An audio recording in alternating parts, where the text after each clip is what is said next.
Hi everybody, Cam Sweet here from the Garage Connection and Central Digger Supply, coming to you today with a different model of excavator for you to check out. If you happen to see one of these at the auctions or whatnot, you'll know what you're kind of getting into before you buy something that you don't want to. So stay tuned. So what we have today is a 2024 model year machine. This one happens to be an IRE 16 machine. And I know what you're thinking, wait a minute, this looks a lot similar than I would like to admit to a QK16R, and you would be absolutely right. This machine essentially is a QK16R, I would argue probably in a better color, but yeah, so it's rated as a 1.6 machine. It comes packed with a lot of features that some of the entry-level ones do not have. And we're going to talk about a couple of those. So the first thing I'd like to point out, the kind of the elephant in the room here, is the fact that this machine does come with both a 3-way diverter valve for that third function and a hydraulic thumb as bought, ready to go. You don't have to add this, it comes with it. It's a great feature to have on your machine that saves you, between $400 and $500 to do this yourself. And arguably these are not priced $400 and $500 more than some of the QH and H series 12 style machines. So that's a nice bonus that we get right off the bat before you do anything. Now, in terms of the control layout on this machine, they've done a really nice job. A couple things right off the bat is that this machine does not have pilot controls. Okay, so these are considered to be the direct driven controls or forward controls, some people call them. But either way, no pilots. So here we have our tracking forward and back. And if you notice, it does not have that middle lever to do the blade. That is because they have moved the blade over to this side that allows you to actuate that blade and pretty much drive at the same time, where some of the entry ones you weren't able to do that. What they did with the third function, instead of having an independent lever over here, they actually put it on the foot pedal. And this has come in extremely handy when you're trying to grab something and pull it towards you and grip it with the thumb at the same time. It's nice to have the ability to control that with your feet. Other than that, we have a light switch here in the center, an hour meter and a voltmeter that actually works.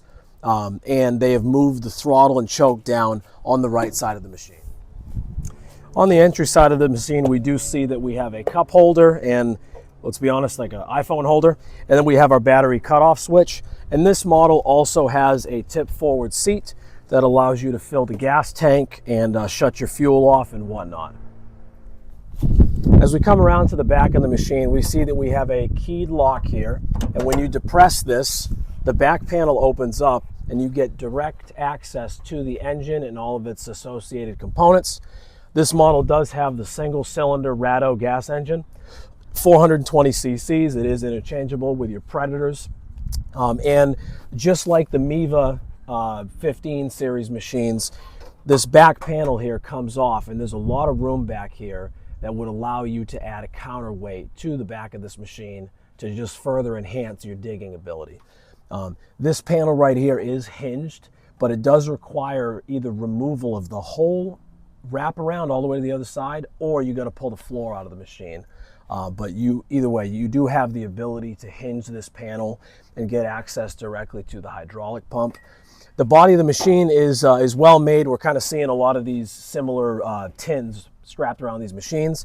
And you're going to notice an abundant amount of venting. So this machine does not really suffer from the overheating issues of the QHs and the H12s and whatnot that we were seeing early on.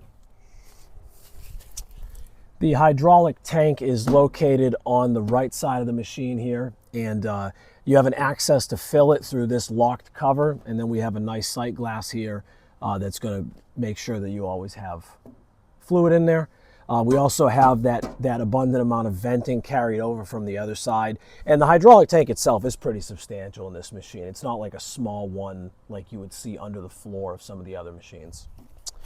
The canopy itself on this unit is extremely well made. I mean, this is night and day more sturdy than some of the entry-level machines.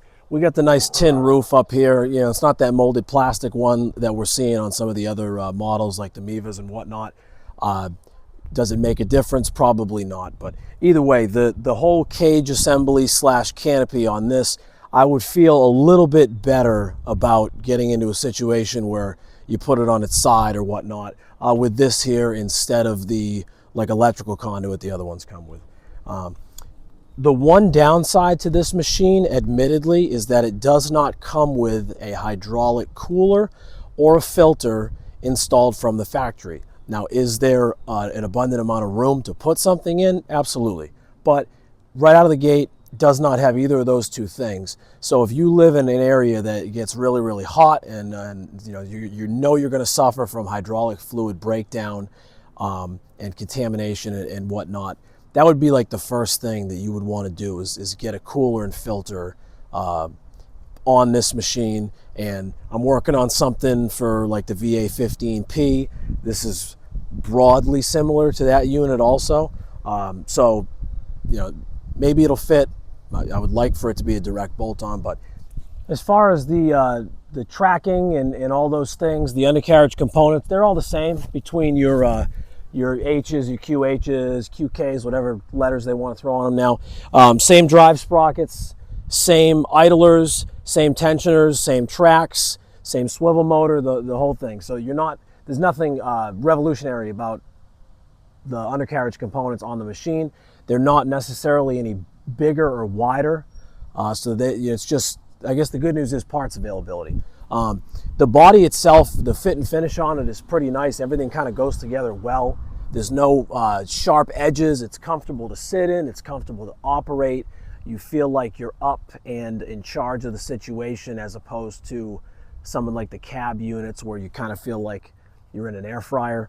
Other than that, the tracks, the undercarriage, the blade, the boom, everything's the same between all these machines. The 1.6s don't get like bigger hydraulic cylinders or anything, it's all the same.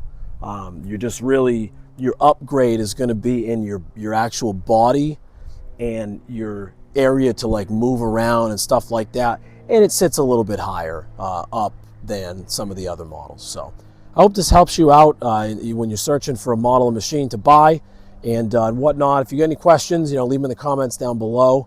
Please like and subscribe the page. This allows me to continue to do these type of reviews and look at all these different models and make it easier for you before you buy something that you're going to regret, or if you're thinking about direct importing something, you'll have some things to go off of as you go. So for now, that's going to do it. Cam Sweet here from the Garage Connection and Central Digger Supply. Wishing everybody a Merry Christmas, and please stay on those projects.